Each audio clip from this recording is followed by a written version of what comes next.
Estamos aprendiendo a empezar. Aunque sabemos tantas cosas, aprendemos a empezar. A enseñar, a cambiar. Estamos aprendiendo a aprender. Todos por la educación.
En nombre del Ministerio de Educación de la República Dominicana, damos formal inicio a todos y a todas las estudiantes de primero de secundaria del año 2020-2021. Con mucho entusiasmo le damos la bienvenida a los docentes que te acompañarán a alcanzar tus sueños y metas.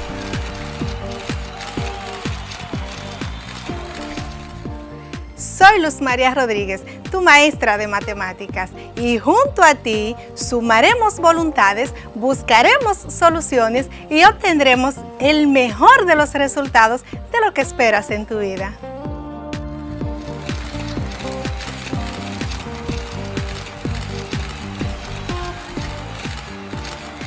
Hi, I'm your teacher, Saily Padilla. Soy tu profesor de inglés. And we will do our best, que significa haremos lo mejor, para que seas un great dreamer, un gran soñador.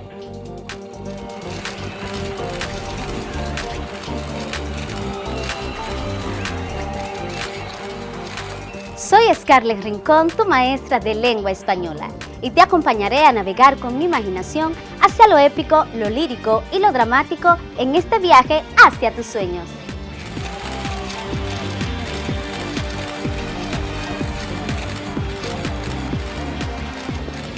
Soy Julio Pimentel, tu maestro de Ciencias Sociales, y con estos cambios que ha experimentado nuestro país y el resto del mundo, continuaremos por las vías de la superación personal.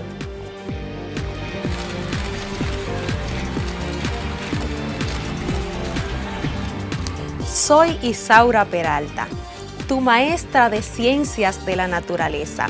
Aquí nos encontraremos para aprender y experimentar. Vamos a descubrir cómo relacionarnos con nuestro entorno y apreciar la vida.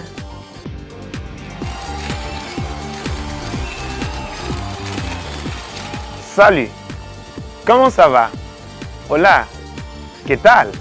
Soy Echanson La Jeunesse, tu profesor de francés, el idioma de romance. Te invito a un increíble viaje de conocimientos que nunca olvidarás. ¡Voilà! Estudiantes y maestros, bienvenidos y bienvenidas a este compromiso por el futuro de nuestro país. Y tú, sé quien quieras ser. Alcanzar tus metas es posible.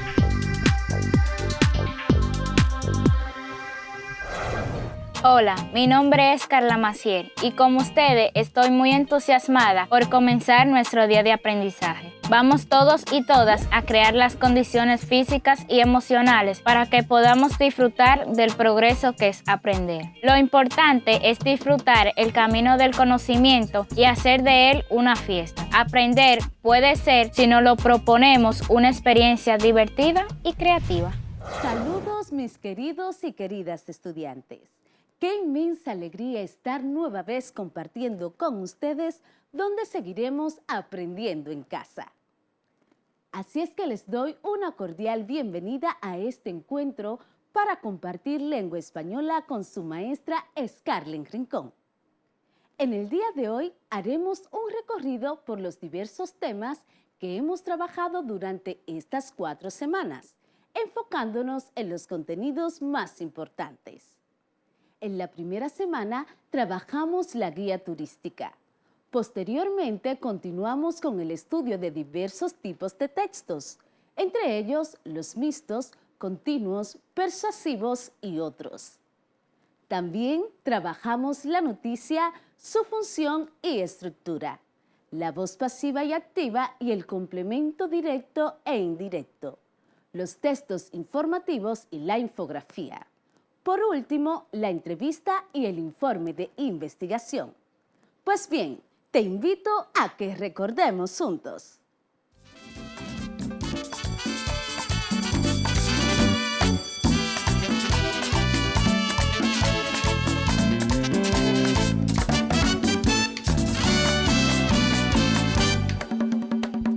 Hoy haremos un recorrido por diversos lugares de la República Dominicana. Así que te invito a que te acomodes e iniciemos esta grandiosa experiencia. Para iniciar, te cuento que la República Dominicana tiene hermosas provincias y en ellas lugares interesantes e importantes. ¿Qué te parece si conocemos 3 de ellas y sus atractivos? Puerto Plata, la novia del Atlántico. Es una provincia costera de República Dominicana y su municipio cabecera se llama San Felipe. Es uno de los principales polos turísticos del país, siendo el turismo su principal actividad económica. Toda la provincia está repleta de playas hermosas, campos de golf, complejos hoteleros y resorts ubicados directamente en las playas. Cuenta con un aeropuerto internacional y puertos turísticos. Existen pocos lugares en el planeta que producen ámbar y Puerto Plata cuenta con la más importante mina de esta resina. Puerto Plata posee hermosos lugares, excelentes para ir de excursión, como lo son los 27 charcos de Damajagua, la Fortaleza San Felipe, el teleférico que llega hasta la cima de la Loma Isabel de Torres, el malecón de Puerto Plata y no nos podemos olvidar de sus famosas playas como Playa Sosúa, Playa Dorada, Cabarete, Playa Grande, entre otras. Barahona, la perla del sur. Se encuentra desconectada geográficamente de los principales destinos turísticos del país, pero aquellos que se acerquen encontrarán que esta lejanía tiene sus beneficios, la mayor reserva de biodiversidad y parques en el país.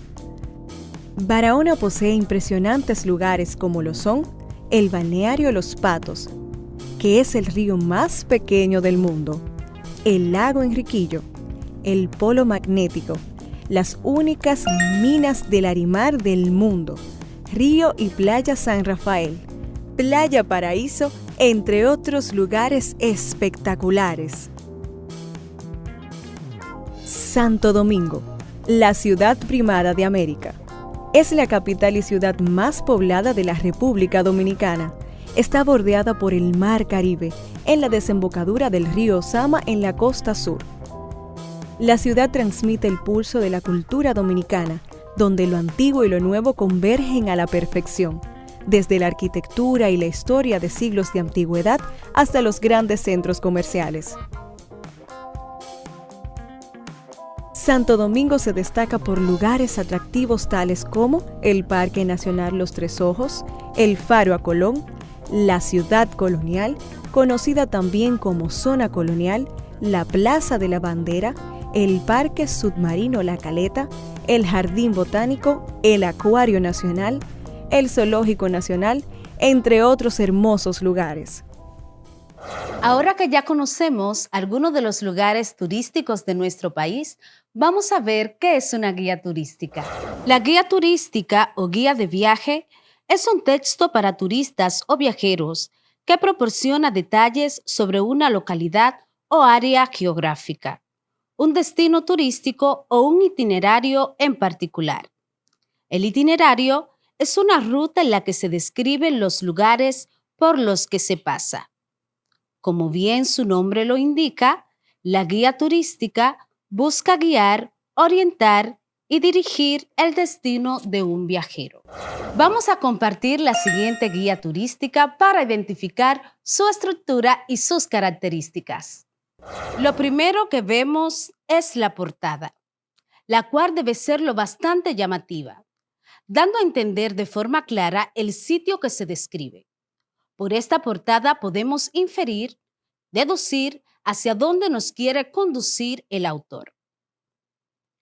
Busca obtener información detallada sobre los centros y actividades culturales de la zona, museos, teatros, parques de ocio, así como sus principales monumentos y lugares turísticos que el viajero puede visitar. A menudo la guía incorpora mapas con diversos detalles sobre la localidad o la zona geográfica, incluyendo cajeros y puntos de mayor interés. En ocasiones, también se incluyen itinerarios recomendados. La guía contiene también información histórica y cultural de la ciudad, país o región. Esta nos sirve de instrumento para obtener información y promoción de los atractivos turísticos de una actividad, región o país. Trata temas cercanos a las vivencias y experiencia. Recoge informaciones y fotografías que despiertan el interés por conocer el lugar visitado o promocionado a partir del título, fotografías, mapas o gráficos. Así, podemos interpretar cuál es la intención de la guía turística. Existen guías más comerciales orientadas hacia un perfil más turístico, mientras que hay otras que se orientan hacia un perfil viajero y aventurero. Estas pueden ser de tamaño pequeño o mediano. Ya que conocemos sus características, aprendamos ahora de su estructura. En su estructura tenemos el título. Este orienta al lector sobre qué lugar o destino se va a tratar en la guía turística. Continuamos con la introducción. Es un texto inicial que nos proporciona información general sobre ubicación y algunas características del sitio turístico. Encontramos los subtítulos. Señalan secciones en las que se explica un contenido específico de la guía turística. Historia, lugares recreativos, reservas ecológicas, gastronomía, alojamiento. Datos de contacto. Aquí podemos ubicar direcciones y teléfonos. Con la guía turística también buscamos persuadir. Y hablando de persuadir, ¿sabes tú qué significa esta palabra? Pues con los textos persuasivos comprenderás mejor su significado. Los textos persuasivos son escritos que se basan en la argumentación, con la finalidad de convencer o persuadir al receptor, es decir, a las personas que lo leen o lo escuchan. ¿Recuerdas tú qué es la argumentación? ¿Qué es la argumentación? La argumentación se puede definir como un discurso que consiste en dar razones para detener o atacar una opinión o idea. ¿Cuál es su finalidad? Su finalidad es convencer o persuadir a alguien sobre algo. Persuadir o disuadir. Persuadir que haga algo, disuadir que no haga algo. Dicho todo esto, ahora podemos continuar. Los textos persuasivos sirven para lograr un cambio o transformación en las ideas, creencias, actitudes o comportamiento de una persona. Pero ojo, no podemos confundir persuasión con convencimiento. Por lo tanto, es importante reconocer la diferencia entre persuadir y convencer. Cuando nosotros convencemos, le hacemos ver a la otra persona que lo que estamos diciendo es verdadero y tiene una justificación, es decir, un por qué y para qué. Cuando nosotros persuadimos, logramos una transformación en las creencias, actitudes y comportamientos de esa persona. Los textos persuasivos tienen una serie de elementos. Tienen un contenido breve, usan títulos y subtítulos. Se basan en la argumentación y utilizan conectores. Recordemos que los conectores son palabras o grupos de palabras que unen ideas que nos permiten darle coherencia a nuestro discurso o nuestro escrito. La palabra texto viene del latín textus, que significa tejido. Se le llama texto a cualquier escrito que tenga un contenido. Generalmente todos los textos tienen varios objetivos: comunicar algo, informar, dar una orden y convencer. Para lograr este último objetivo, convencer, se utilizan los textos argumentativos. Un texto argumentativo habla acerca de la opinión o punto de vista en base a una idea u opinión. Es decir, su finalidad es apoyar o refutar una opinión, persuadiendo de esta forma al lector a que adopte la postura de quien expresa y redacta el texto. Podemos decir entonces que un texto argumentativo busca exponer con convencimiento y conocimiento del tema el por qué debe ser válida y aceptada determinada idea. De esta forma, se busca introducir en la mente del lector la idea y opinión fabricada. Bien, queridos y queridas estudiantes, todo texto tiene unas reglas que permiten organizar la información y estructurar el texto. Les invito a prestar mucha atención al siguiente ejemplo para conocer cómo se explica y se organiza la información en el mismo. El ejemplo que vamos a utilizar es una guía turística. Una guía turística posee información escrita e imágenes relacionadas con la información que se describe en ella. Imagínense entonces ahora una guía turística como un folleto, que solo posea información escrita y no posea ninguna imagen. Cuando esto sucede, estamos hablando entonces de un texto continuo. Los textos continuos son aquellos que están compuestos por oraciones, las cuales se organizan en párrafos. Estos párrafos se suceden los unos a los otros para formar un texto de mayor extensión. Los textos continuos se caracterizan por la ausencia de diagramas, tablas, cuadros, mapas y anexos. Algunos ejemplos de estos textos son exposiciones, informes, misivas, novelas y reportes. Ahora te vas a imaginar que la guía solo posee imágenes. Estaríamos entonces en este caso hablando de un texto discontinuo. ¿Y qué son estos? Los textos discontinuos son todos aquellos textos que se realizan en forma gráfica y no lineal. Por ejemplo, diagramas, infografías, mapas conceptuales, historieta, caricaturas. Pero ahora yo tengo un interrogante. Si la imagen de la guía que tenemos tiene información escrita y también tiene imágenes, ¿el contenido de esta guía se refiere a un texto continuo o se refiere a un texto discontinuo? Ah, se me olvidaba que también existe otro tipo de texto. Texto mixto. ¿Ustedes alguna vez han comido ensalada mixta, que tiene papa, zanahoria y otros ingredientes? Y es como una mezcla de varios elementos. Pues precisamente eso pasa con los textos mixtos. Es la unión del texto continuo y el texto discontinuo. Por lo tanto, posee información escrita y también imagen. En el caso de la guía turística, este tipo de texto es una conjugación de imágenes, información, gráficos, que dan unidad y coherencia a la finalidad del texto, que es hablar y mostrar la importancia y características del lugar que se describe en ella. En resumen, Los textos continuos pueden ser descriptivos, narrativos, expositivos, argumentativos e instructivos. Los textos discontinuos entonces pueden ser cuadros y gráficos, tablas y matrices, ilustraciones, mapas, formularios, hojas informativas, avisos y anuncios.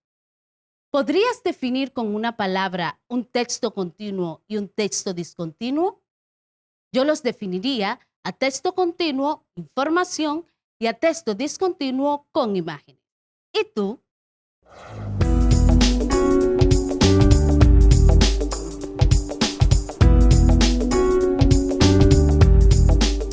Bien, chicos y chicas, además de trabajar hoy los textos continuos, discontinuos, mixtos, también, como les había dicho antes, profundizaremos acerca de los sustantivos y adjetivos como elementos que también forman parte de un texto.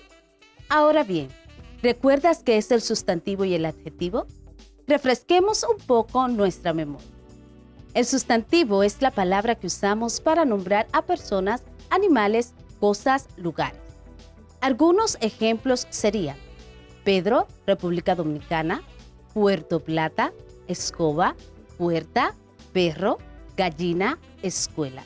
Los sustantivos principalmente se clasifican en propios y comunes, que es lo que nosotros conocemos como nombre propio o común. Los sustantivos comunes permiten nombrar todo lo perteneciente a una misma especie. Por ejemplo, los juguetes. Cuando se nombra la palabra juguete, que es un sustantivo común, quiere decir que se está identificando a cualquier juguete. Los sustantivos propios son nombres que distinguen o identifican a un individuo ejemplar de los demás de su especie. Los sustantivos propios siempre se escriben con letra inicial mayúscula. Ejemplo: Diego, Laura, Santo Domingo, Venezuela, Haití y China. Cuando se usa el nombre Diego, por ejemplo, que es un sustantivo propio y solo puede usarse para quienes tienen ese nombre, este sustantivo propio nos permite distinguirnos del resto. Es así entonces que cuando Diego escucha su nombre, él sabe que es a él al que le llaman y no a otra persona. Ahora que recordamos qué es un sustantivo, repasemos entonces qué es el adjetivo. El adjetivo es una clase de palabra o parte de la oración que califica al sustantivo y que aporta información adicional o complementa su significado. Los adjetivos determinan a los sustantivos al especificar o resaltar sus características. Ya que conoces diferentes tipos de textos y sus características, estás entonces listo para realizar tu propia guía turística. ¿Sabes qué debes tener en cuenta para elaborarla? Número 1. Tener claro de qué quieres hablar en tu guía turística. ¿Quieres hablar de los atractivos turísticos que hay en la provincia donde vives? Pues te enfocas en eso para que puedas transmitir con claridad la intención o lo que te propones lograr con tu guía turística. Número 2. Seleccionar la información que vas a usar. ¿Recuerdas que anteriormente habíamos hablado de los textos continuos? Pues la información que seleccionas para describir en tu guía está dentro de este tipo de textos. Así que debes seleccionar la información que vas a usar de manera clara, precisa y persuasiva, pues esto te dará pie a la selección de imágenes. Escribe los textos que consideres necesarios y recuerda incluir los siguientes datos: ubicación del lugar y cómo llegar, principales atractivos, reseña histórica breve, dónde y qué comer, opciones de hospedaje, recomendaciones generales. Es importante destacar que en la información que presentes en tu guía habrá múltiples ejemplos de sustantivos y adjetivos calificativos, ya que mencionarás los nombres de lugares, animales, cosas e incluso personajes, así como las características de estos. El tercer paso que debes llevar a cabo en la elaboración de tu guía turística es seleccionar las imágenes. Las imágenes son ejemplos de textos discontinuos. En tu guía turística también debes hacer uso de estos textos. Es necesario que las imágenes que elijas sean lo más atractivas posible. Así provocarás la atención del lector. Como cuarto paso, deberás organizar la información y las imágenes. Los textos deben estar en coherencia con las imágenes. Por ejemplo, si en la elaboración de tu guía turística decidiste hablar de la provincia de Santo Domingo y vas a resaltar uno de sus lugares históricos, la Puerta del Conde, por ejemplo, entonces debes seleccionar una imagen de este lugar. Cuando organizas las informaciones e imágenes en su conjunto, entonces ya conviertes tu guía turística en un texto mixto. ¿Recuerdas que anteriormente estuvimos describiendo este tipo de textos? Es importante también que al momento de elaborar tu guía turística tengas en cuenta las siguientes recomendaciones. ¿Dónde hacer tu guía y qué material utilizar? Elegir el tamaño, ordenar la información, que el contenido de tu guía sea llamativo, describir la información de forma clara y precisa, usar un lenguaje sencillo y directo, adjuntar imágenes atractivas, cuidar la ortografía y la gramática e incluir consejos útiles y sinceros. Espero que hayas prestado bastante atención, ya que es importante que tengas en cuenta estos pasos y recomendaciones al momento de elaborar tu guía turística.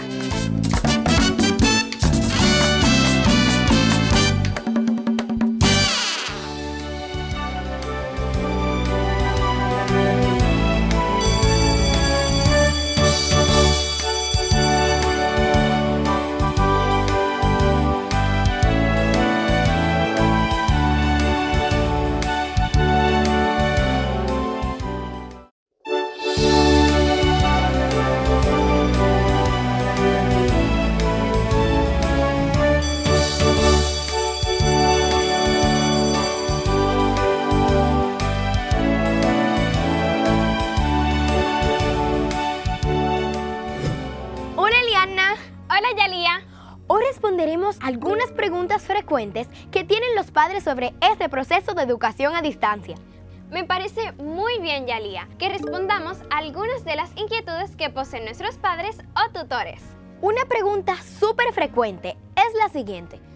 Si en mi casa hay 4 estudiantes de cursos diferentes, pero solo hay un televisor, ¿cómo hago para que todos reciban las clases si solo hay 2 tandas?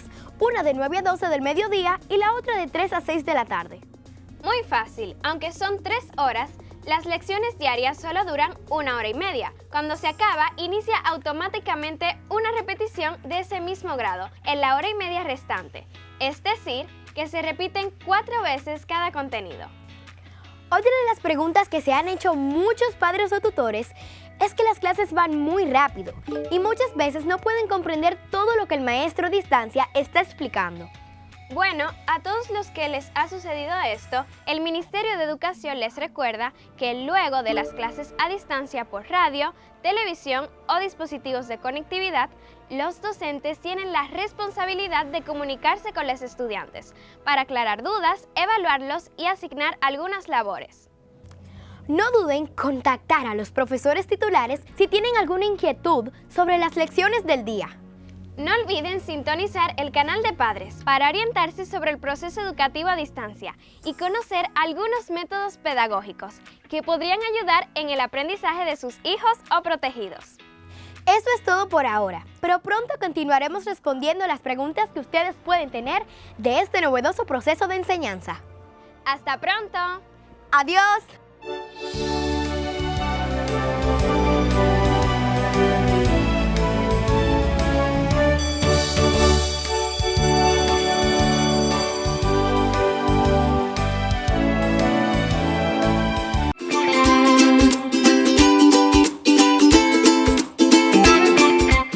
En la segunda semana de noviembre, continuamos tratando el tema de la adolescencia.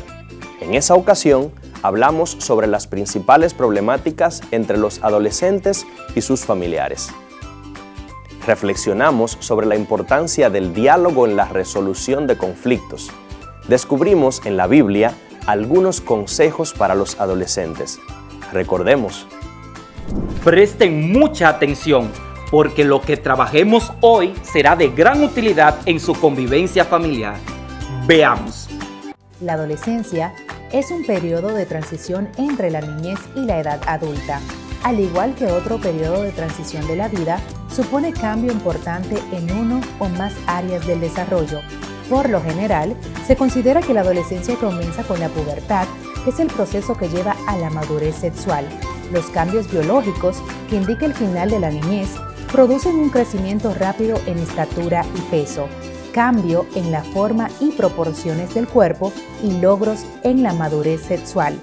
La adolescencia es también un proceso social y emocional que se considera que comienza alrededor de los 12 años y termina hacia los 20 años. Tratamos sobre las principales problemáticas que enfrentan los jóvenes en el seno familiar. Veamos algunas ideas que trabajamos sobre este tema. En este momento, detengámonos un poco en el origen de las principales problemáticas que se suscitan entre las adolescentes y sus familiares. En primer lugar, debemos decir que producto de los cambios que experimentan los adolescentes, la relación armónica con sus parientes se ve afectada por muchos factores. Enumeremos algunos de estos. En algunos casos, los y las adolescentes no se sienten comprendidos o amados en el seno familiar. Esta situación lesiona los canales de comunicación y eleva la probabilidad de conflictos. En ocasiones, muestran una actitud de rebeldía con los patrones de conductas o normas establecidas por los padres. Esto se evidencia con mayor frecuencia cuando los padres ponen algunas restricciones a los y las adolescentes o les asignan cumplir tareas en el hogar. A veces, los y las adolescentes padecen bullying por parte de sus hermanos mayores u otros familiares. Esto provoca aislamiento, sentimientos de culpa o eleva los niveles de agresividad, generando múltiples enfrentamientos. Finalmente, aparecen casos en los que algunos adolescentes experimentan estados repentinos de ansiedad, frustración o depresión y lo manifiestan en el seno familiar, que de no ser administrado correctamente desencadenan situaciones problemáticas. Por último, en esta semana vimos algunos consejos que Dios nos ofrece a través de su santa palabra para los adolescentes y a cada uno de los miembros de la familia. Texto bíblico 1. Que nadie te menosprecie por ser joven. Al contrario, que los creyentes vean en ti un ejemplo a seguir en la manera de hablar, en la conducta y en amor, fe y pureza. Timoteo 4:12. Texto bíblico 2. Alégrate, joven, en tu juventud. Deja que tu corazón disfrute de la adolescencia. Sigue los impulsos de tu corazón y responde al estímulo de tus ojos. Pero toma en cuenta que Dios te juzgará por todo esto. Eclesiastés 11:9. Texto bíblico 3. Hijos, obedezcan en el Señor a sus padres, porque esto es justo. Honra a tu padre y a tu madre, que es el primer mandamiento con promesa. Efesios 6:1-2.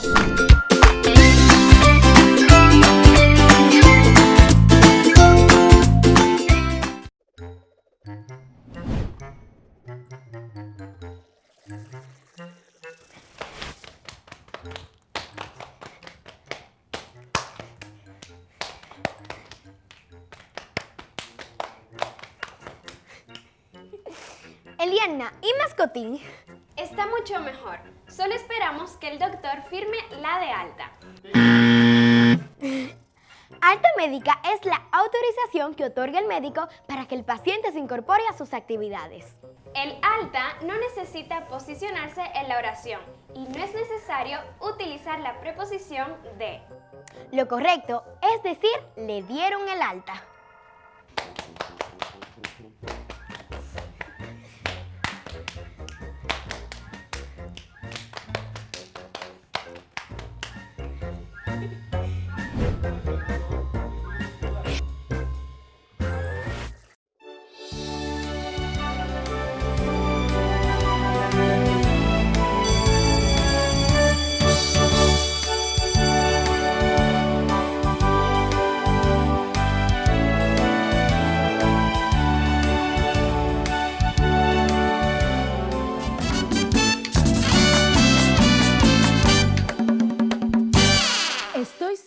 de que te has ido divirtiendo y ampliando tus conocimientos con el resumen de este primer mes de clases. ¿Qué te parece si continuamos con nuestro recorrido? ¿Sí? Entonces vamos a continuar.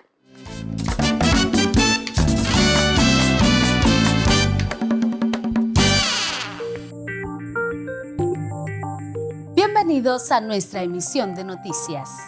El inicio a clases del año escolar ha sido todo un éxito. Nos llegan reportes desde cada rincón del país de que la educación a distancia está logrando resultados palpables. Los padres y estudiantes se sienten... Si pensaste que era un noticiero real, no lo es. Pero hoy trataremos el tema de los textos funcionales haciendo hincapié en la noticia. Hola Catalina. Hola Felipe, ¿cómo estás? Bien, gracias. ¿Y tú? Estoy bien también. Catalina, hoy me levanté temprano y vi a mi papá leyendo el periódico. Le pedí que me lo prestara y comencé a leerlo. Mientras lo leía, me interesé mucho por una noticia. Ah, ¿sí? ¿Y de qué trataba la noticia? Bueno, hablaba de la población mundial, sobre cómo la sobrepoblación impacta la falta de alimento, agua potable, energía y otras cosas que ahora mismo no me acuerdo. ¡Wow! Está interesante, aunque un poco preocupante. Sí, bastante. Cata, te hablaba para preguntarte un poco sobre la noticia, ya que tu papá es periodista y tú también quieres serlo. Sí, a mí me encantaría ser periodista como mi papá. Me he quedado pensando, ¿qué es exactamente una noticia? Es sencillo, Felipe. Una noticia es un tipo de texto periodístico, tanto como escrito, como auditivo o audiovisual, que consiste en una narración objetiva de algún suceso o hecho novedoso, actual y de interés público. ¡Wow! Quiero saber más. ¿Me podrías mencionar algunas de sus características? Yo encantada. Mira, una noticia debe de haber veracidad, es decir, que sea verdadero. Claridad, brevedad, generalidad, actualidad, novedad, interés y imparcialidad, entre otras.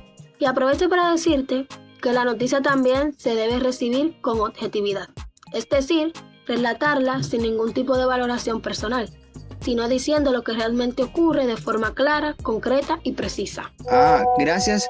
Ahora estoy más interesado por el tema de la noticia, así que investigaré más sobre esto.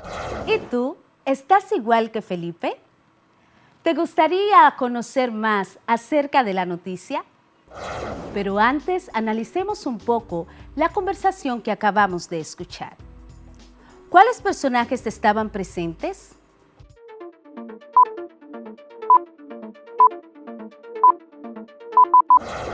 Supongo que contestaste Catalina y Felipe. Muy bien. ¿Acerca de qué tema había leído Felipe en el periódico?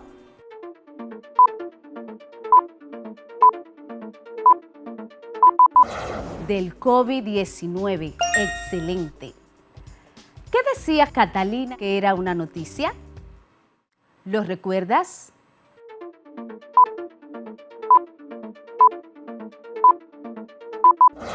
Decía que es un tipo de texto periodístico, que es una narración objetiva, clara y precisa de algún hecho o suceso, que este hecho o suceso debía ser actual, novedoso y de interés.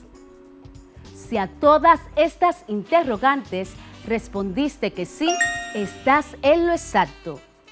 Todo eso lo dijo Catalina. ¿De cuáles otras cosas le habló Catalina a Felipe?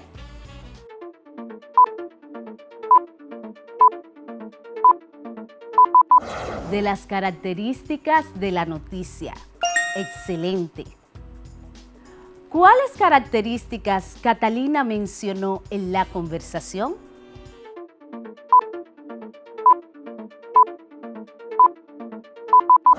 Objetividad, brevedad, claridad, actualidad, interés.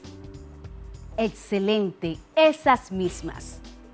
Más adelante profundizaremos acerca de esas características que Catalina mencionó. Te invito ahora a que compartas conmigo esta noticia muy interesante y con ella vamos a analizar la intención comunicativa del autor y la estructura de la misma. Pero antes trabajaremos las partes de una noticia.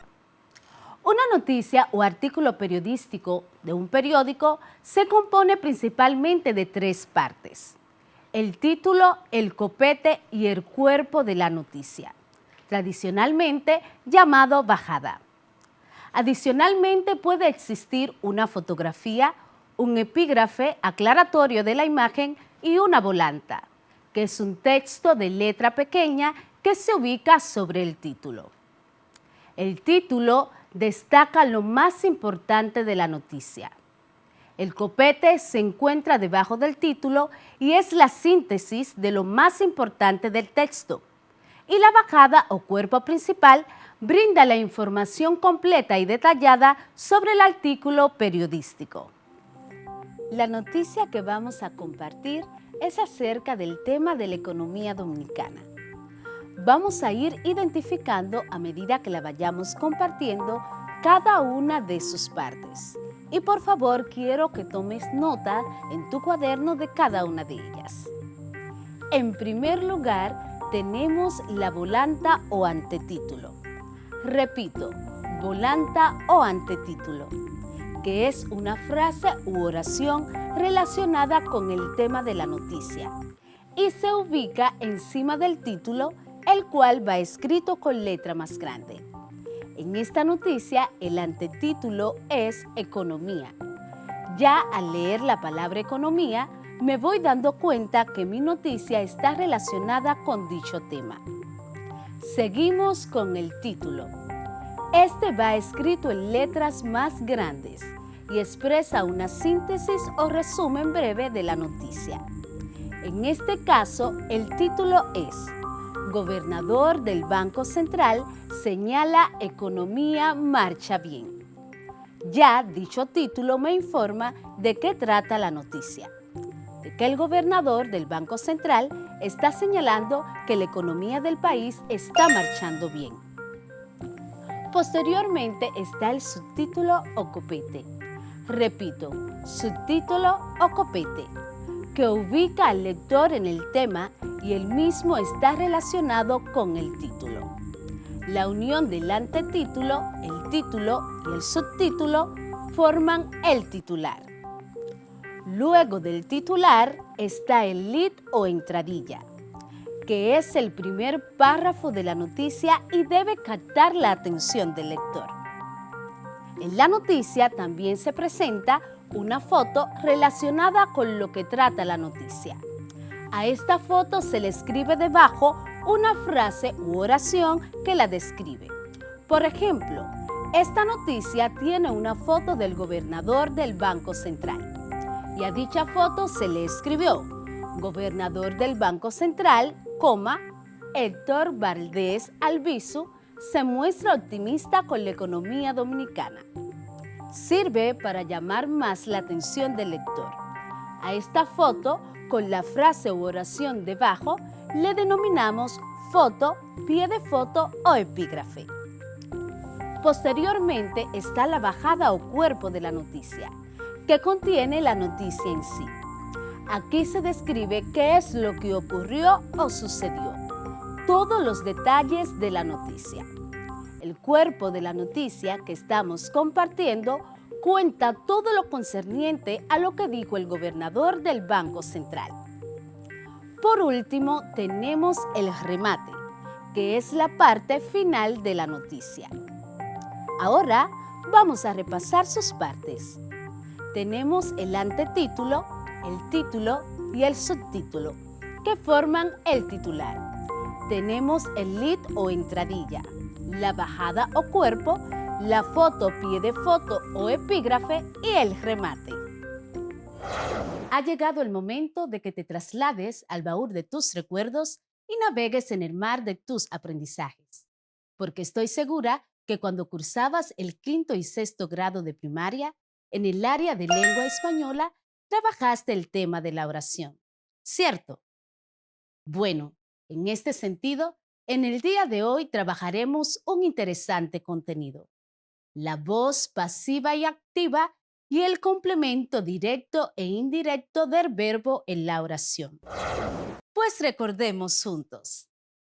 La oración es una unidad sintáctica con sentido completo que está conformada por predicado y sujeto. El sujeto es quien efectúa la acción o de quien se dice algo y el predicado especifica la acción que realiza el sujeto o lo que se dice del sujeto. Asimismo, en el predicado siempre se encuentra el verbo. Por ejemplo, Andrea, que es el sujeto, juega con sus amigos en el patio, que es el predicado. Es decir, que la oración es un conjunto de palabras con sentido completo y que se forma por la unión del sujeto, que es de quien se habla en la oración, y el predicado, que es aquello que se dice del sujeto.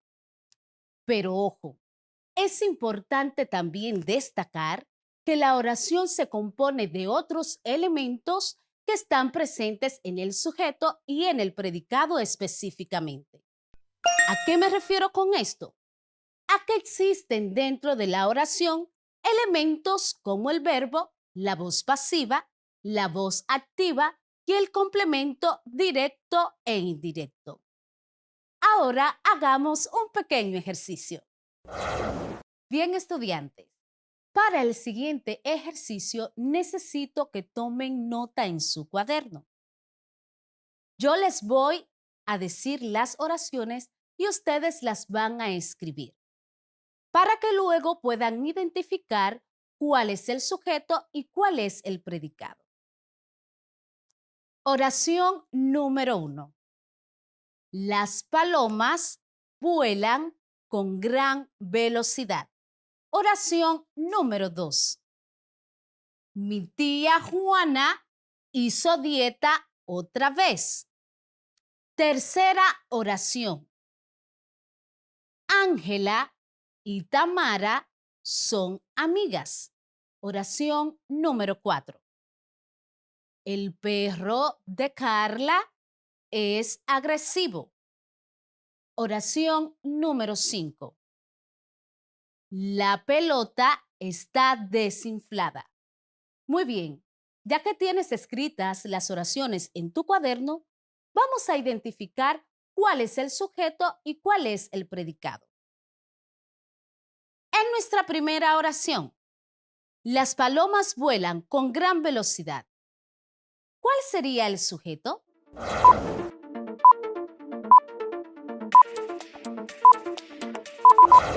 Las palomas, exactamente. En nuestra segunda oración, mi tía Juana hizo dieta otra vez. ¿Cuál es el sujeto?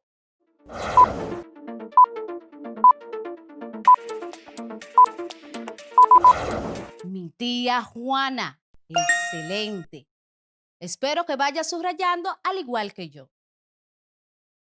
En nuestra tercera oración, Ángela y Tamara son amigas. ¿Cuál es el sujeto?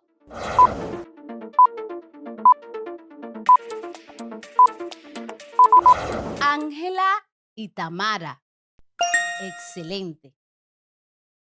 En nuestra cuarta oración, el perro de Carla es agresivo. ¿Cuál es el sujeto?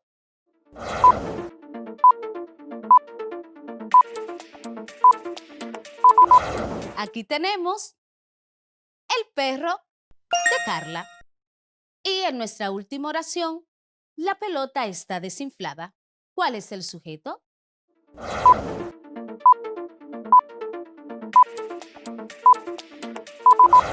¿De quién se está hablando en la oración? De la pelota. Muy bien. Ya que entonces hemos identificado cuáles son nuestros sujetos, vamos a identificar cuál es el predicado. Recordando que el predicado es aquello que se dice del sujeto en la oración. En nuestra primera oración, ¿qué se decía de las palomas?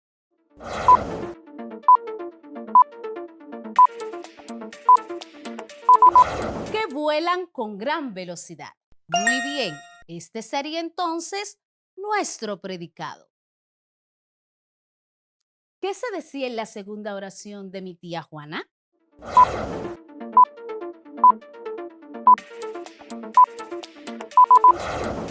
que hizo dieta otra vez.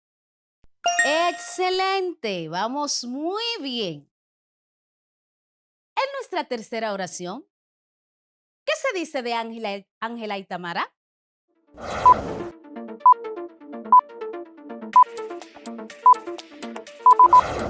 Que son amigas. Perfecto. En nuestra siguiente oración, el perro de Carla es agresivo. ¿Qué fue lo que se dijo del perro de Carla?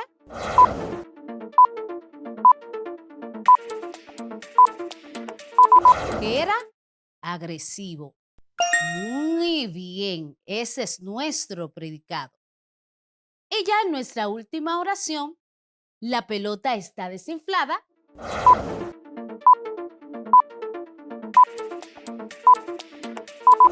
Nuestro predicado, ¿cuál es?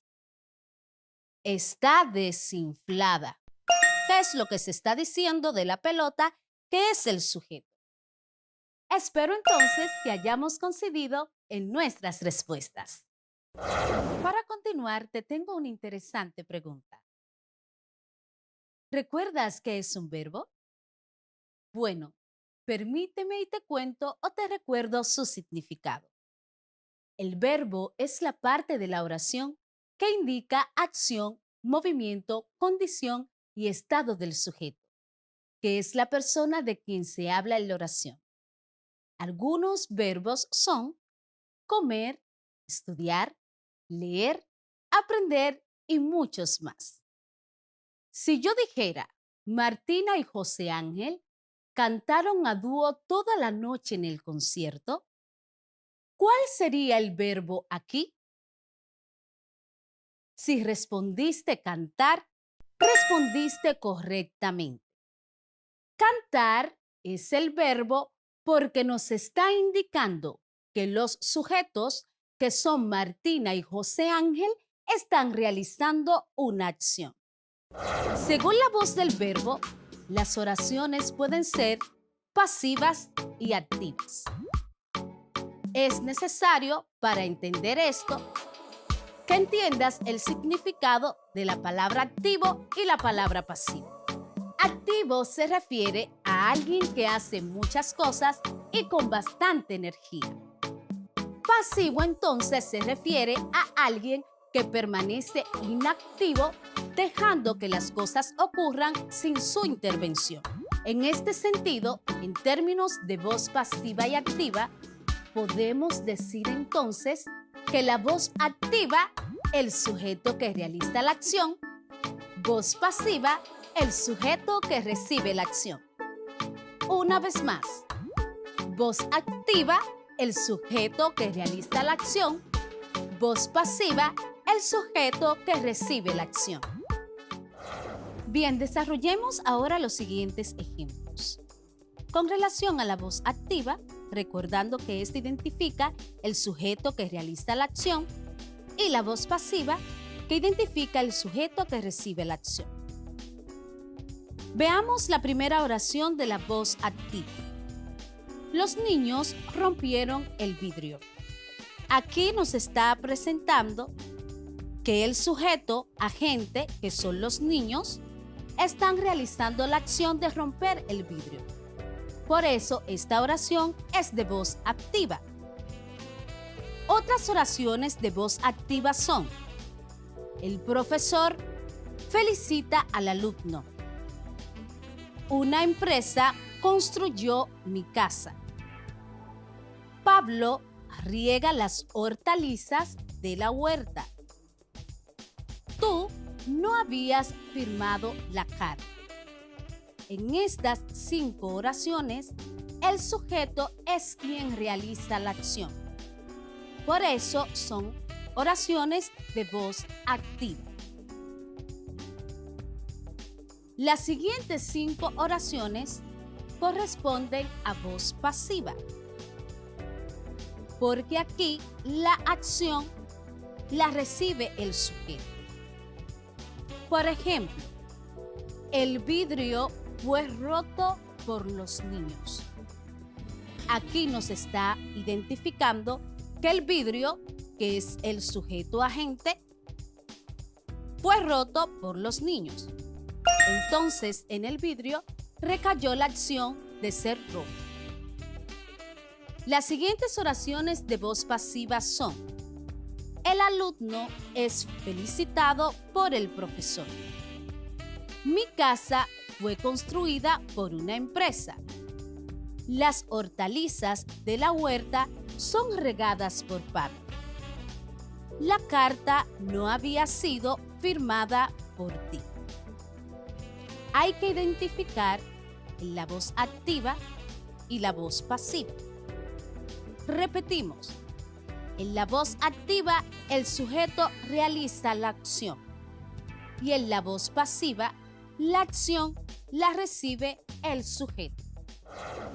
Comprobemos lo que has aprendido hasta el momento. Te mencionaré 3 oraciones y tú me dirás cuál es de voz activa y cuál es de voz pasiva. Comencemos. En nuestra primera oración, Gloria paseaba al perro. ¿Esta oración es de voz activa o pasiva?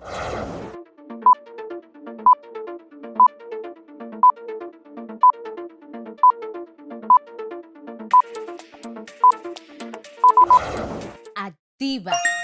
Muy bien. Segunda oración. Pedro escribió el libro hace 2 años. ¿Esta oración es de voz activa o voz pasiva?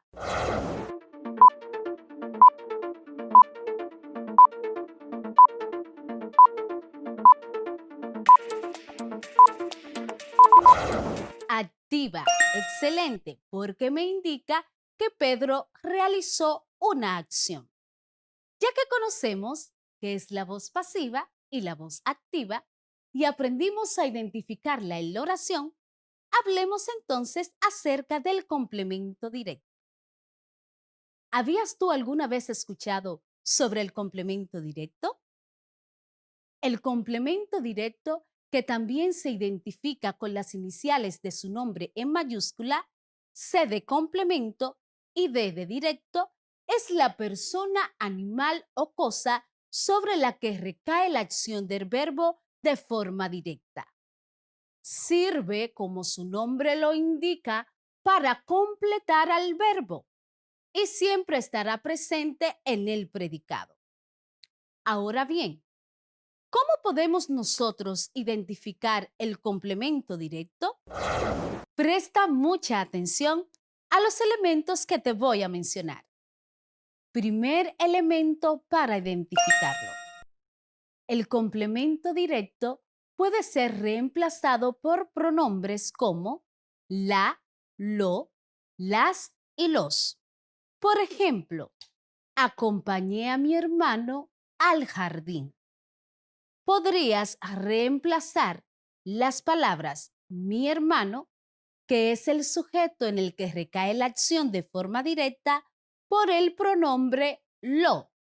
Y si hacemos ese cambio, ¿cómo diría la oración entonces de manera coherente? Lo acompañé al jardín. Exactamente. Segundo elemento para identificar al complemento directo. El complemento directo siempre responde a la pregunta ¿quién o quiénes? Ejemplo, Ramón ayudó a mi tía en la mudanza. Repito, Ramón ayudó a mi tía en la mudanza. ¿A quién ayudó Ramón? A mi tía. Muy bien. Entonces, mi tía sería el complemento directo. Tercer elemento para identificar el complemento directo.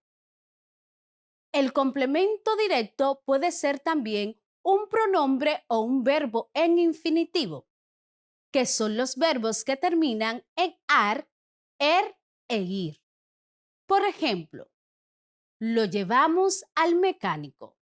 En esta oración, lo es un pronombre. Los chicos piden jugar.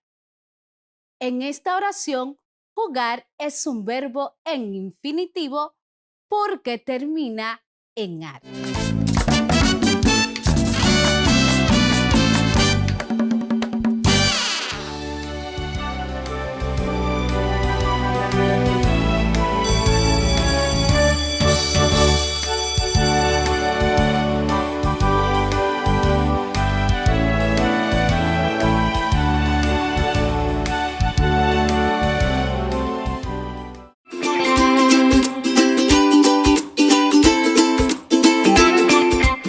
Luego estuvimos trabajando la temática El trabajo como valor. Reflexionamos en la siguiente idea. El trabajo es parte esencial para el bienestar de las personas e influye de forma directa en el desarrollo de los individuos y las naciones. La vida encuentra sentido en las acciones. La labor de las manos refleja quién eres. A la vez, se hace posible alcanzar la satisfacción por lo realizado. A través del trabajo, se contribuye con la creación y se construye un mundo mejor. Analizábamos el valor del trabajo tanto para hombres como mujeres, donde pudimos entender que el trabajo es un derecho que tiene todo ser humano a desarrollarse personal y profesionalmente, respondiendo así al llamado recibido por Dios a ser felices desde nuestra vocación, sirviéndole a Él y a nuestro prójimo. Ahora te invito a participar de la siguiente trivia. ¿Cuál de estos hechos históricos marcó la introducción de la mujer en el campo laboral? A. La Revolución Francesa. B. La Segunda Guerra Mundial. C. La dictadura de Trujillo. Reflexionemos en torno a las Sagradas Escrituras. Veamos qué nos dice Dios sobre el trabajo en el libro de los Proverbios. Escuchemos con atención. Proverbios capítulo 6, versos del 6 al 11.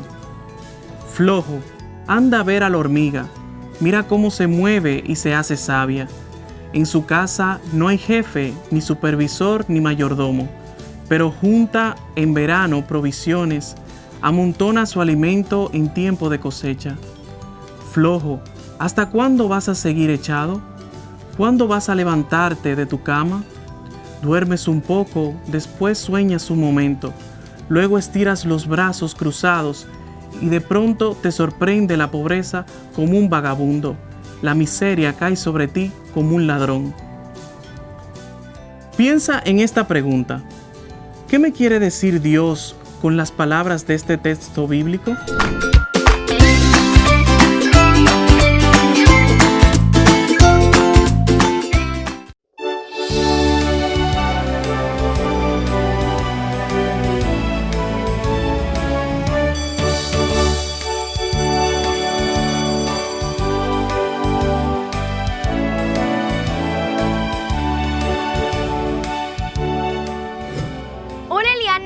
Hola Yalía. Hoy responderemos algunas preguntas frecuentes que tienen los padres sobre este proceso de educación a distancia. Me parece muy bien, Yalía, que respondamos a algunas de las inquietudes que poseen nuestros padres o tutores. Una pregunta súper frecuente es la siguiente. Si en mi casa hay 4 estudiantes de cursos diferentes, pero solo hay un televisor, ¿cómo hago para que todos reciban las clases si solo hay 2 tandas? Una de 9 a 12 del mediodía y la otra de 3 a 6 de la tarde. Muy fácil, aunque son 3 horas, las lecciones diarias solo duran 1 hora y media. Cuando se acaba, inicia automáticamente una repetición de ese mismo grado en la hora y media restante. Es decir, que se repiten 4 veces cada contenido. Otra de las preguntas que se han hecho muchos padres o tutores es que las clases van muy rápido y muchas veces no pueden comprender todo lo que el maestro a distancia está explicando. Bueno, a todos los que les ha sucedido esto, el Ministerio de Educación les recuerda que luego de las clases a distancia por radio, televisión o dispositivos de conectividad, los docentes tienen la responsabilidad de comunicarse con los estudiantes para aclarar dudas, evaluarlos y asignar algunas labores. No duden en contactar a los profesores titulares si tienen alguna inquietud sobre las lecciones del día. No olviden sintonizar el canal de padres para orientarse sobre el proceso educativo a distancia y conocer algunos métodos pedagógicos que podrían ayudar en el aprendizaje de sus hijos o protegidos. Eso es todo por ahora, pero pronto continuaremos respondiendo las preguntas que ustedes pueden tener de este novedoso proceso de enseñanza. ¡Hasta pronto! ¡Adiós!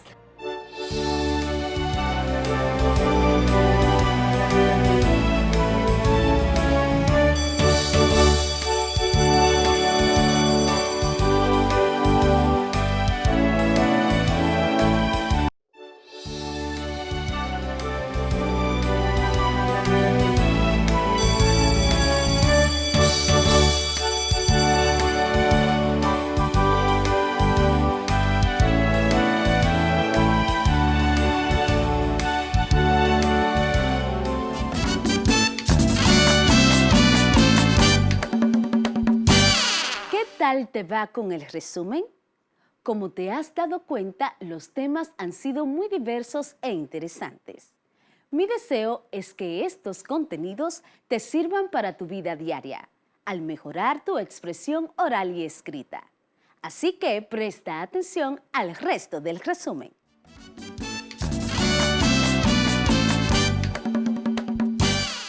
En el día de hoy trabajaremos los textos informativos y la infografía.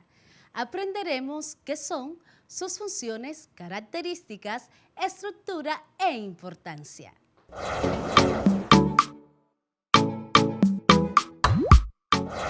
Texto informativo.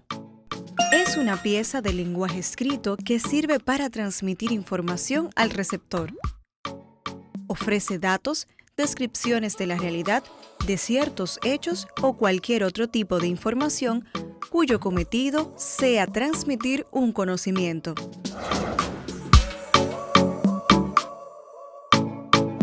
En la introducción se da a conocer el tema a tratar y los objetivos que busca lograr el trabajo. En la segunda parte se pasa a desarrollar el tema o asunto, lo que puede ocupar varios párrafos. A lo largo de estos párrafos se va progresando en la información que recibe el destinatario. Finalmente se llega a la conclusión, que resume todo lo dicho. ¿Recuerdas que te había dicho que íbamos a hablar de la infografía? Pues vamos a iniciar. La infografía es un tipo especial de texto expositivo explicativo a la que se le considera una representación gráfica de información, datos y conocimientos, así como también una colección de imágenes, gráficos y texto simple, que resume un tema para que se pueda entender fácilmente. La infografía usa elementos visuales fascinantes que impactan y comunican la información de forma clara y precisa, y es un medio o herramienta de comunicación basado en la imagen para una mejor comprensión de cualquier información. Es decir, que las infografías contienen textos, gráficos e imágenes relacionadas con la información que se describe en la misma. ¿Te gustaría ahora saber cuáles son sus características? Una infografía posee las siguientes características y quiero que por favor tomes nota de cada una de ellas. Número 1. Siempre se encabeza por un titular o título. Siempre se encabeza por un titular o título. Número 2. Debes responder a las preguntas qué, quién, cuándo, dónde, cómo y por qué. Repito, debes responder a las preguntas qué, cómo, cuándo, quién, dónde y por qué. Número 3. Debes sintetizar toda la información posible sobre un tema o asunto. Debes sintetizar toda la información posible sobre un tema o asunto. Número 4. El uso de imágenes es obligatorio. El uso de imágenes es obligatorio. Número 5. Las imágenes contenidas deben ser claras. Las imágenes contenidas deben ser claras. El texto debe ser claro, conciso y breve. Repito, el texto debe ser claro, conciso y breve. Ya hemos hablado de los textos informativos, de qué es una infografía y de cuáles son sus características. ¿Qué te parece si conocemos su estructura, aquellas partes que la conforman? Pero antes te pido que tomes nota de dicha estructura. Bien, la infografía se compone de 5 partes. El título, el encabezado, el cuerpo, la fuente y el crédito. Repito nueva vez. El título, el encabezado, el cuerpo, la fuente y el crédito. En el título yo voy a describir de qué voy a hablar o voy a informar en mi infografía. Por ejemplo, si quiero hablar del limón, como título yo podría decir el limón, sus propiedades y beneficios. Es decir, que mi título va a depender de lo que yo quiera decir o quiera informar en mi infografía. Y el lector, al leer el título, ya debe tener una idea general de qué va a tratar la infografía. Continuemos entonces con el encabezado. El encabezado es un subtítulo que se ubica justo debajo del título y que me proporciona algunos datos de información relacionados con lo que dije en mi título. Por ejemplo, si en mi título dije el limón, sus propiedades y beneficios, entonces en mi encabezado podría decir, llegó para quedarse porque es una de las frutas más importantes debido a sus propiedades. Luego continuamos entonces con el cuerpo. El cuerpo es la parte central de la infografía. Aquí yo voy a colocar todas las informaciones, los gráficos y las imágenes del tema que estoy hablando en la infografía. Por ejemplo, como ya estoy hablando del limón, aquí yo puedo decir cuáles son las partes del limón, cuáles son sus características, cuáles son sus beneficios. Puedo crear un mapa ubicando los países de mayor producción del limón. También puedo colocar un gráfico donde se vea el nivel de consumo de este fruto. Ya que entonces tengo mi título, mi encabezado y mi cuerpo, entonces voy a escribir la fuente. Aquí puedo ubicar dónde busqué mi información, qué fuentes bibliográficas o medios utilicé para conseguir la información que presenté en la infografía. Por ejemplo, si es una página web, puedo colocar www.frutoscítricos.com. O si fue un libro o revista, el caso es que voy a colocar aquí de dónde saqué mi información. Por último, entonces, coloco el crédito. Aquí voy a señalar el nombre del autor. Ejemplo, cuando elabores tu infografía acerca de la sobrepoblación mundial, como autor colocarás tu nombre, porque eres tú quien ha diseñado o has elaborado tu infografía. La fuente y el crédito deben estar escritos en letra de menor tamaño y ubicados en un lugar que no distraiga a los lectores.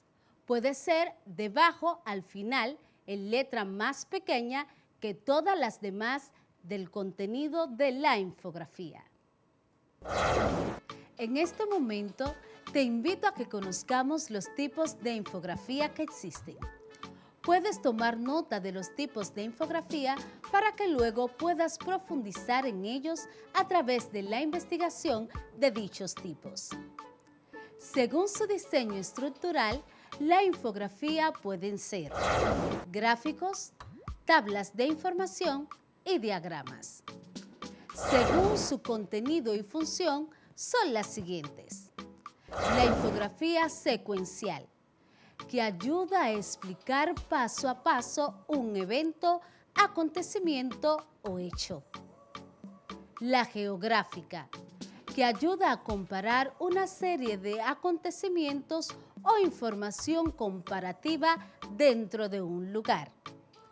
De característica, ayuda a explicar el funcionamiento o especificaciones de un producto. De estadística, ayuda a explicar gráficos y hacer comparaciones. También tenemos la infografía biográfica. Sirve para narrar la vida o las obras de una persona. La científica ayuda a compartir conocimiento de importancia por medio de ilustraciones fáciles de entender. La infografía periodística. Esta ayuda a informar de un hecho que fue o es noticia. La infografía de divulgación ayuda en la divulgación de campañas o a poner en conocimiento a las personas de sucesos importantes. Ya que conoces sus tipos, vamos a conocer los pasos para crear una infografía.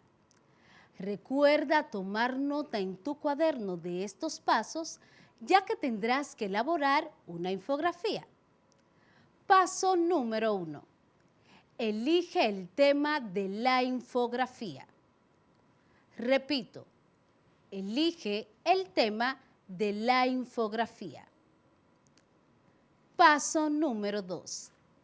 Identifica fuentes de información. Repito, identifica fuentes de información. Número 3. Organiza las ideas. Organiza las ideas. Paso número 4. Identifica las imágenes que vas a utilizar. Identifica las imágenes que vas a utilizar. Paso número 5. Diseña la infografía. Diseña la infografía. Puedes crear tu infografía utilizando algunos programas digitales como Canva, Infogram, Venngage y Piktochart, entre otros. Pero si no tienes computador ni medios para hacerla de forma digital, puedes utilizar otros materiales como cartulinas, páginas en blanco, hojas de papel, papel construcción, colores, lápiz, lapicero, libros y revistas para obtener imágenes o la podrías también dibujar. Estuvimos hablando acerca de los textos informativos y la infografía.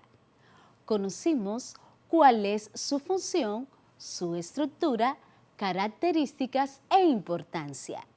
Y hoy vamos a conocer qué es un artículo informativo, su función, su estructura, los pasos para hacer uno y cuáles conectores se usan en la elaboración del mismo. Y por último, la entrevista, su función y estructura.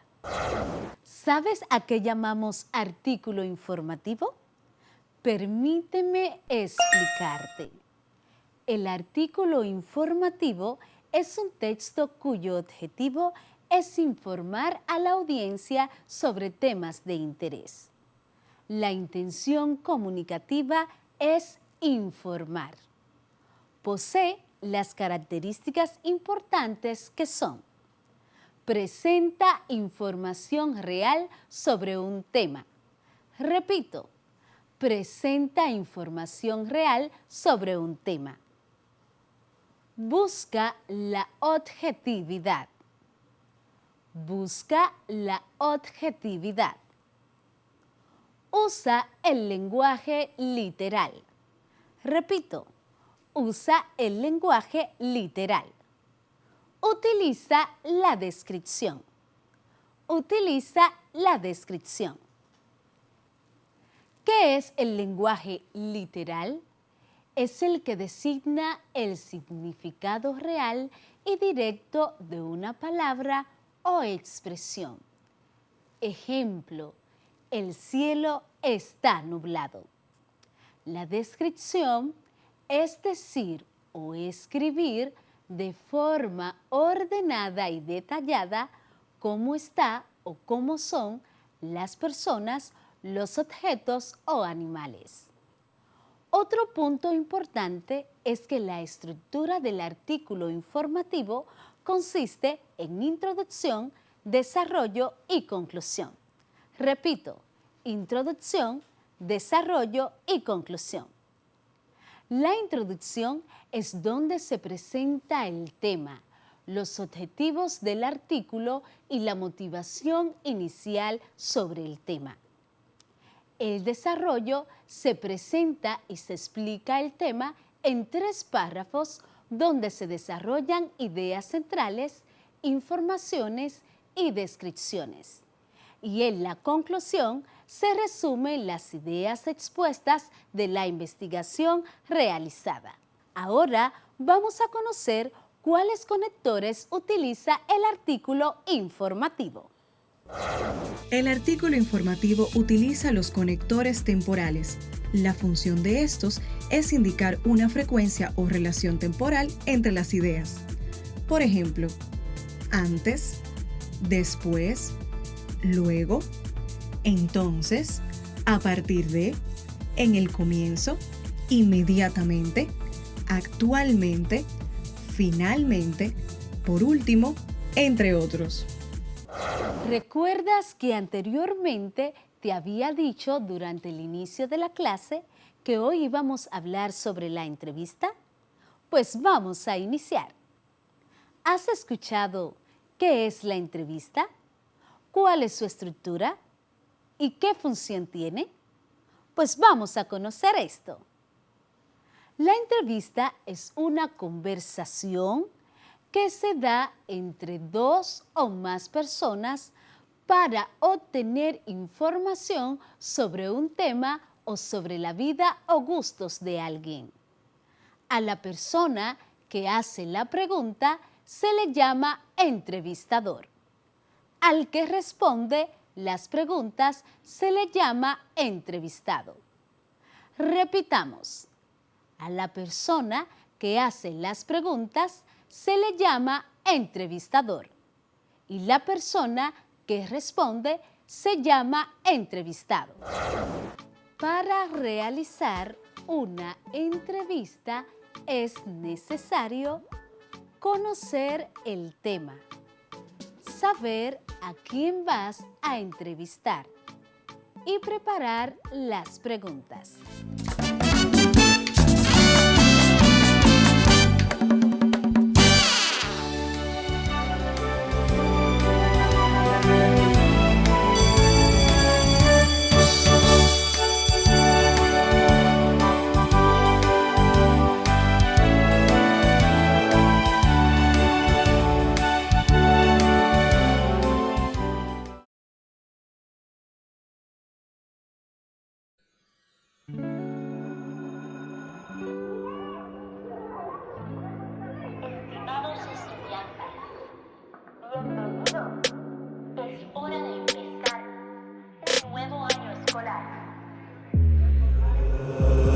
El uniforme que tú quieras, la escuela está en el patio, la sala, el cuarto, la escalera. Agarra tu folleto, prende la televisión.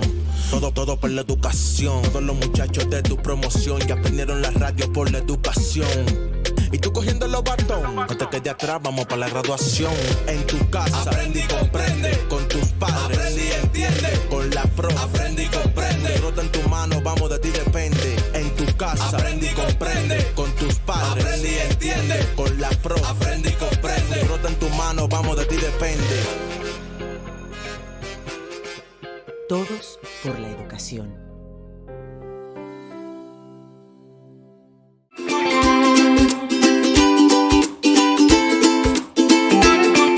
En la pasada semana, que fue la cuarta, vimos el tema importancia que tiene la tecnología en el desarrollo de la sociedad y de las personas. En este tema vimos la evolución de un aparato que se ha convertido en parte de nuestra vida cotidiana, el celular. La tecnología ha venido a transformar nuestras vidas, pero ¿estás consciente del uso que le estás dando a ella? En este momento es importante que reflexionemos sobre el uso que le doy a la tecnología. Para esto, te invito a que interioricemos las siguientes preguntas. ¿Le estoy dando un uso correcto a la tecnología? ¿Cuál aparato tecnológico es el que más utilizo durante el día? Todos conocemos la famosa frase, todo en exceso hace daño. Esta frase también la podemos utilizar en el uso que le damos a la tecnología. Hoy más que nunca, es muy importante darle un uso adecuado a la tecnología para no caer en situaciones que puedan afectar nuestro sano desarrollo. Te pido que prestes mucha atención a la llamada que nos hace Dios a través de las Sagradas Escrituras, en la carta del apóstol San Pablo a los Romanos, capítulo 8, versículos 38 y 39. En este texto bíblico, Dios nos llama a interiorizar sobre las cosas que permitimos que nos aparten de lo esencial de nuestra vida. El amor y el afecto que recibimos de nuestros seres queridos, familiares, amigos, entre otros. Con las temáticas desarrolladas en nuestra clase de hoy, te propongo elaborar un ensayo de una página en tu cuaderno sobre la utilidad de la ciencia y la tecnología en el desarrollo de tu vida, la comunicación con tu familia, tus relaciones amistosas y tus oportunidades educativas a partir de los efectos científicos y tecnológicos. Queridos estudiantes, hemos concluido nuestro resumen de los temas previos a esta semana: la familia, la adolescencia, la tecnología y el trabajo. Espero que estén poniendo en práctica en su vida estos temas y que puedan seguir aprendiendo en casa, preservando la salud.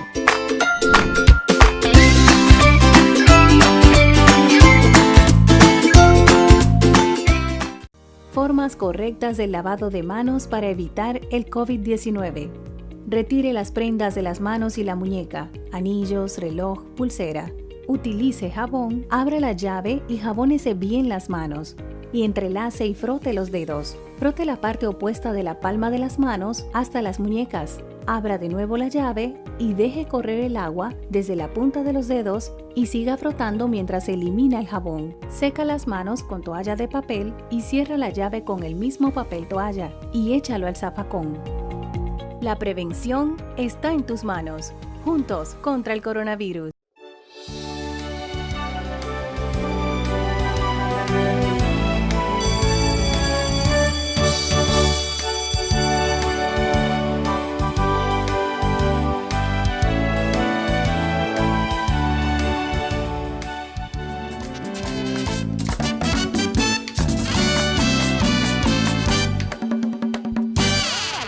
Estar nueva vez con ustedes, mis queridos y queridas estudiantes, culminando este primer mes de clases a través de este medio. Es realmente para mí un gran placer seguir compartiendo lengua española con cada uno y cada una. Con ustedes, su profe querida, Scarlett Rincón.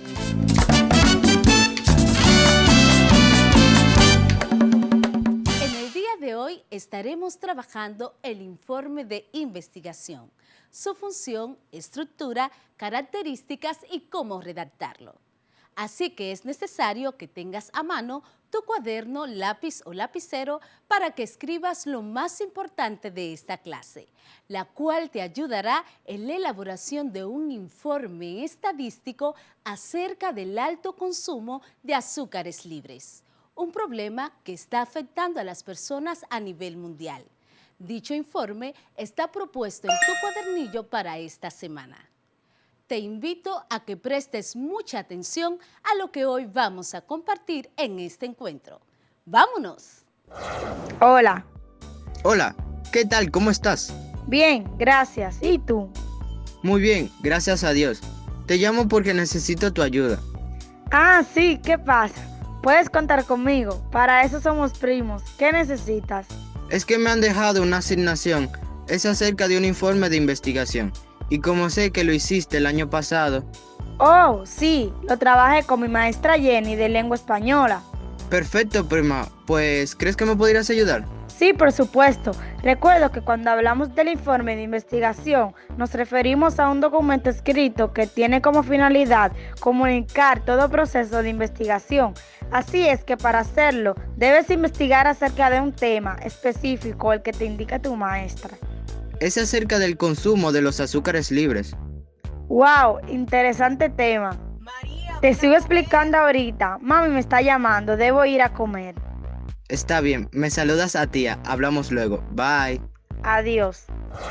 Ahora bien, ¿qué es un informe de investigación?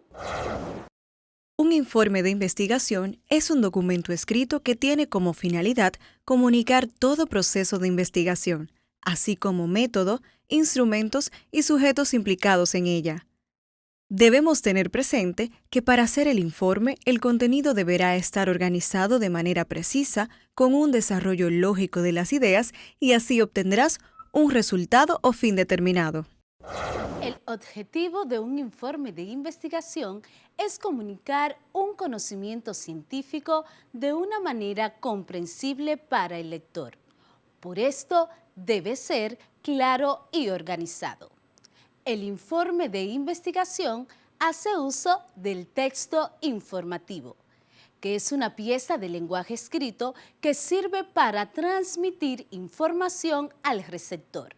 Ofrece datos, descripciones de la realidad de ciertos hechos o cualquier otro tipo de información cuyo cometido sea transmitir un conocimiento.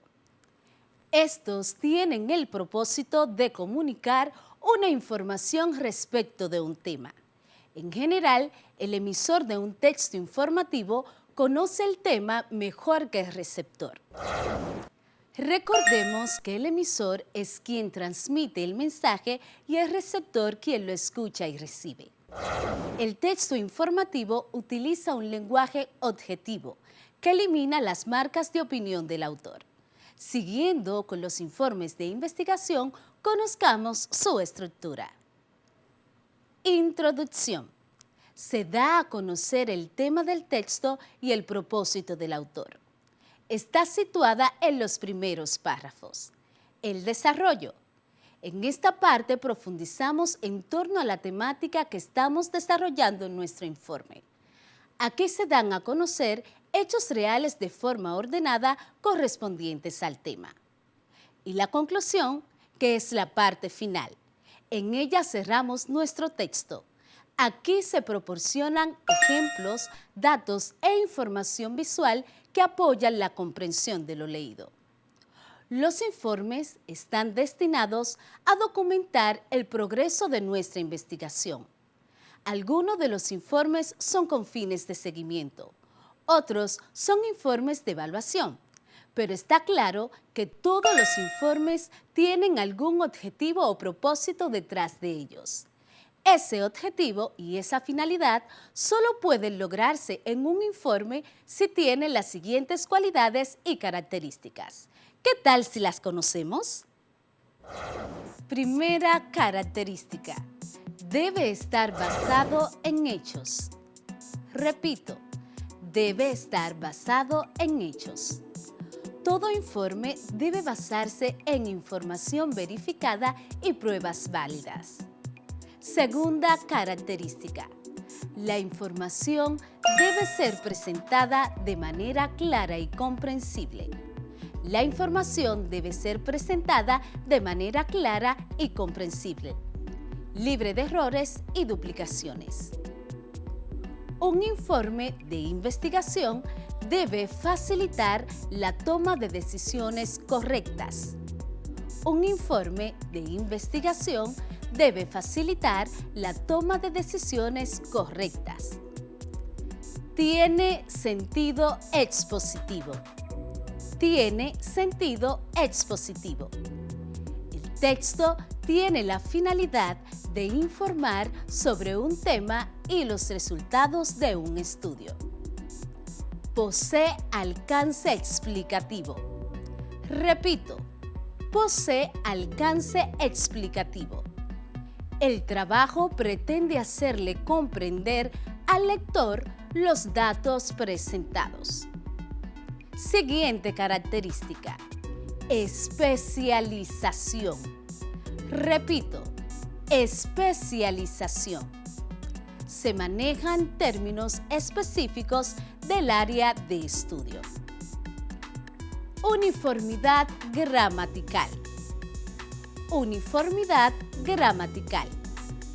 En la redacción puede hacerse uso de la tercera persona del singular, que es él o ella, y la primera del plural, que es nosotros. Y si ahora hablamos acerca de algunos de los tipos de informes de investigación, recuerda, es importante que tomes nota en tu cuaderno para que luego puedas profundizar a través de la investigación. En cuanto a los tipos de informe de investigación, podemos resaltar los siguientes. El informe infográfico. Repito, el informe infográfico. Un informe infográfico es un informe básico que contiene los resultados, por ejemplo, de una encuesta, actualizados en tiempo real. También está el informe comparativo. Repito, el informe comparativo, que es una construcción sintáctica que sirve para expresar una comparación. Los informes de investigación pueden dividirse en dos grandes grupos, dependiendo del propósito final del trabajo. Estos son el informe técnico y el informe divulgativo. El informe técnico es el que se dirige a expertos en un área específica de investigación. Suele caracterizarse por el uso de terminología especializada. Además, hace hincapié en la metodología implementada durante el estudio, así como en la confiabilidad de los resultados arrojados. El informe divulgativo es aquel dirigido a un público general o no experto en el área, por lo cual su principal interés está en los hallazgos de la investigación. Este tipo de trabajo escrito no hace énfasis en el método ni en las técnicas aplicadas, sino en los resultados, las conclusiones y sus consecuencias en futuros estudios. Estos dos informes se diferencian en el que el técnico va dirigido a expertos en un área específica y el divulgativo a un público general o no experto en el área.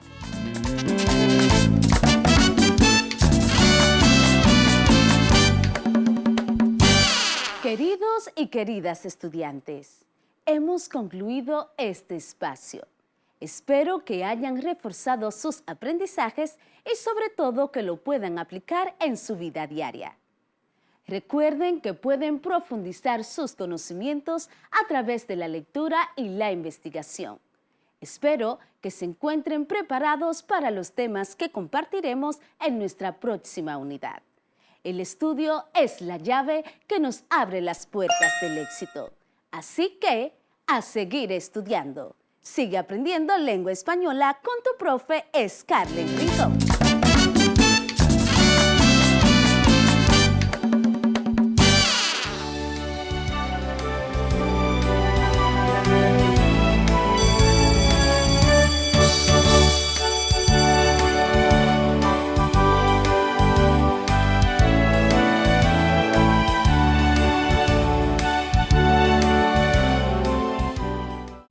Estamos aprendiendo a empezar. Aunque sabemos tantas cosas, aprendemos a empezar, a enseñar, a cambiar. Estamos aprendiendo a aprender. Todos por la educación.